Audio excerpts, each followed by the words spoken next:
À la une du 19h ce soir, l'opération de charme du maire de la commune de Waïguya vis-à-vis des opérateurs économiques de la région résidant dans la ville de Sia. Il est allé à leur rencontre avec des projets d'investissement bien ficelés de type PPP, une manière pour lui d'explorer toutes les opportunités de développement de la commune de Waïguya.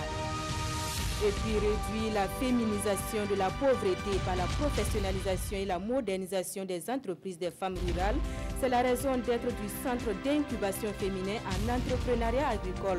Un projet panafricain expérimenté à Tenkodogo et qui devrait à terme former environ 300 femmes issues du milieu rural avec à la clé au moins 200 emplois créés. Merci de nous recevoir à chez vous. Le maire de la commune de Waïguya explore toutes les opportunités pour réussir la mise en œuvre du plan communal de développement. Sa dernière trouvaille, le forum d'investissement des opérateurs économiques de Bobo-Dioulasso, ressortissant de la région du Nord. Une opération de charme au cours de laquelle le maire a présenté des projets d'investissement de type partenariat public-privé. La rencontre a été suivie pour nous par Idrissa Traoré et Ismaël Satouné Paris. Aucun développement local n'est possible sans la contribution des fils et filles de la localité. C'est fort de cela que les premiers responsables de la commune de Waïguya veulent susciter l'adhésion des opérateurs économiques de Bobo-Dioulasso ressortissants de la région du Nord et toute autre personne à investir dans la région. Et nous sommes là justement pour les rencontrer afin qu'ensemble nous puissions voir qu'est-ce qu'ils peuvent faire pour nous, surtout dans le cadre du développement de notre commune. Donc nous avons plusieurs fiches de projets et nous allons avec les techniciens là qui vont donc faire la projection et les explications et nous verrons si par exemple dans l'ensemble des projets qui sont offerts là, est-ce que ça intéresse un certain nombre d'opérateurs économiques. Au cours de ce forum, des projets allant à l'hôtellerie, à la petite industrie, des unités de transformation en passant par l'élevage et les infrastructures marchandes vont être présentés aux acteurs. Et le partenariat public-privé est la méthode de financement choisie à cet effet. Le PPP parce que tout simplement vous savez que nous n'avons pas assez de moyens pour mettre donc en œuvre notre programme de développement communal durable. Voilà pourquoi nous voulons passer par cette méthode. Nous sommes optimistes et nous pensons qu'il y aura pas mal d'investisseurs, il y aura pas mal d'opérateurs économiques qui seront intéressés par cette méthode pour nous permettre vraiment de financer notre plan de développement durable. Convaincu que la commune de Waïguya regorge de nombreuses opportunités, Basile Bourema Ouedraogo invite chacun à apporter sa touche pour la construction de la cité de Nabakango. Les femmes de la région de l'Est, elles étaient appelées à identifier les entraves à leur pleine participation à la gouvernance au Burkina Faso. C'est à l'occasion de leur forum régional. L'accès à la terre et aux sources de financement sont entre autres les mots soulevés par les femmes. Le point des échanges avec Amidou Lankwande et Mahamadi Ouedraogo. Réunies à Fadang-Gourma, les femmes du Goulmou et leur maître de tutelle échangent autour des mots qui freinent l'épanouissement de la gente féminine. Nous sommes au Forum régional des femmes de l'Est, dans cette région riche en potentialités forestières et agricoles, où la femme s'illustre dans l'entrepreneuriat. L'accompagnement financier se pose. Le vrai problème, la femme n'a pas de terre. Chez toi, tu n'as pas de terre. Chez ton mari aussi, nous avons des problèmes de terrain. Et les microfinances, c'est la procédure qui est vraiment longue. Si on pouvait alléger cette procédure pour permettre aux femmes d'avoir un peu de sous pour leur activité. Des communications relatives à l'autonomisation des femmes sont développées ici au profit des participantes. Et les réflexions issues de ce forum feront l'objet d'échanges avec le chef de l'État à l'occasion des festivités du 8 mars. L'identification de ce problème, des défis majeurs seront présentés directement au président du FASO qui nous donnera une feuille de route claire pour remonter les défis, surmonter tous les défis que les femmes de la région de l'Est auront. En marge de cette sortie, Marie-Laurence Ilboudo a procédé à une remise symbolique de 24 tonnes de vivres aux ménages nécessiteux du Goulmou comme contribution du gouvernement. Des chèques allant de 300 000 à 500 000 francs CFA ont été remis aux 3 meilleures femmes entrepreneurs de la région de l'Est. Avant cette étape de FADA, Marie-Laurence Ilboudo était dans la région du Centre-Est, toujours dans le cadre de la préparation du Forum national des femmes prévu le 8 mars prochain. Comme dans les autres régions, elle a présidé le Forum régional des femmes, un dialogue direct duquel devrait sortir une synthèse des préoccupations des femmes du Centre-Est. Le reportage de Presley Kemtouré et Ibrahim Sanou. Nouvellement nommée à la tête du ministère en charge de la femme, Marie-Laurence Ilboudo veut déjà recueillir les préoccupations des femmes afin de les soumettre au gouvernement. Cette étape de Tenkodogo dans la région du Centre-Est est l'occasion pour la ministre d'établir un dialogue direct avec ces femmes venues des 3 provinces de la région. Vous savez très bien que le PNDS a lancé des lignes de manière générale, mais il faut maintenant un accompagnement ciblé spécifique. Et aujourd'hui, les femmes du Boulgou sont actuellement en entretien.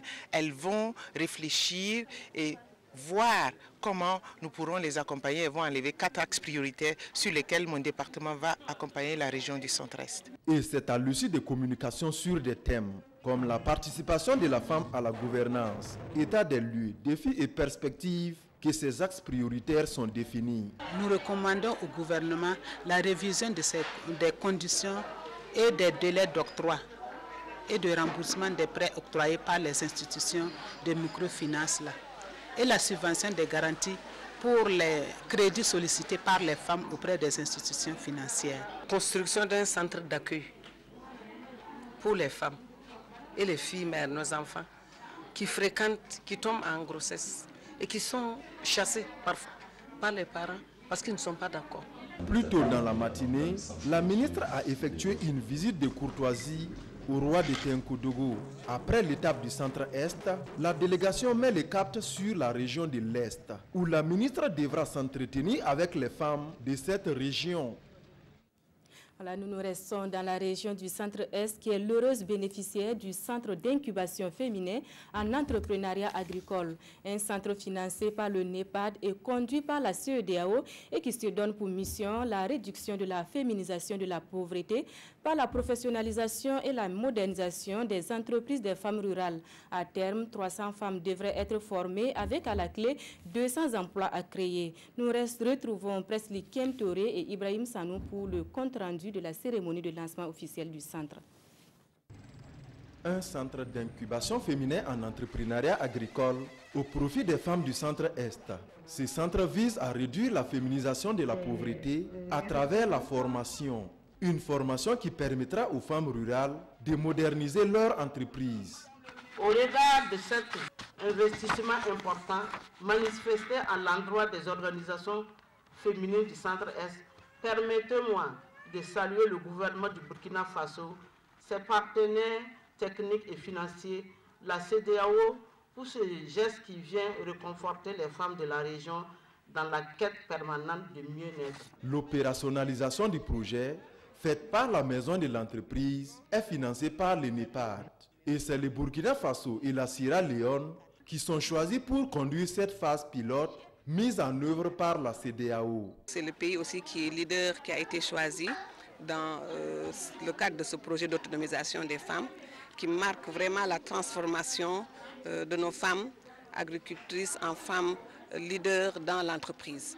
Et nous voulons que cela soit à tous les niveaux, au niveau de la production et au niveau de la transformation des différents produits, pour qu'il y ait plus de valeur ajoutée. Présente à ce lancement, la ministre en charge de la femme, tout en remerciant les partenaires, s'est dit disposée à accompagner les femmes de la région. Vraiment, c'est un bel exemple et surtout l'échange d'idées entre femmes, parce qu'elles seront là ensemble, elles vont échanger pour les bons procédés et tout. Et ça, c'est une très belle initiative que je salue et que je vais accompagner de toute mon énergie. À terme, ce projet vise à former et à soutenir 300 productrices avec la création d'au moins 200 emplois. Retour à Ouagadougou, les détenus mineurs de la maison d'arrêt et de correction peuvent désormais s'initier à l'outil informatique. Et ce, grâce à l'association Lidi qui vient de doter la MACO d'une salle informatique à cet effet. En filigrane, la préparation de la réinsertion sociale de ces détenus mineurs. L'ouverture du centre a été couplée d'une remise de produits de première nécessité aux pensionnaires de la MACO. On en sait plus avec Kosun Koulibaly et Vincent Kendrebeogo. Les détenus mineurs de la MACO en pleine séance d'initiation à l'informatique. Une formation qui vise à favoriser la réinsertion socio-professionnelle de ces prisonniers mineurs qui savent déjà lire et écrire. L'initiative est de l'association Lidi qui a mis à leur disposition une salle équipée de 10 ordinateurs et d'une imprimante. C'est lors d'un voyage que j'avais vu dans un des journaux internationaux une initiative qui avait été développée dans des maisons d'arrêt et de correction et qui avait permis aux détenus d'être formés en informatique. Et suite à cette formation, il y avait eu des experts qui s'étaient retrouvés parmi les détenus et qui étaient même des concepteurs de logiciels. Et donc, certaines entreprises partaient puiser donc, de l'expertise dans les prisons parce que justement ces détenus étaient arrivés donc à cela. Donc l'idée véritablement est née de là. Voilà, cette formation aussi n'est pas limitée seulement aux mineurs parce que ça permet quand même de prendre en compte certains de mes éléments. À notre niveau, on va travailler vraiment à ce que les enfants, les mineurs puissent vraiment intégrer pleinement cette notion et puis pouvoir vraiment la mettre en application dès leur sortie de la maison d'arrêt. Par la même occasion, l'association a fait un don de vivres composé de 2 tonnes de riz et de 20 bidons d'huile. Et en plus, 80 cartons de savon à la maison d'arrêt et de correction de Ouagadougou. On s'arrête là pour ce 19h. Merci à vous qui l'avez suivi. La grande messe de l'actualité sur la RTV, c'est à 20h dans une présentation de Wendata Nathalie Akaori. À demain.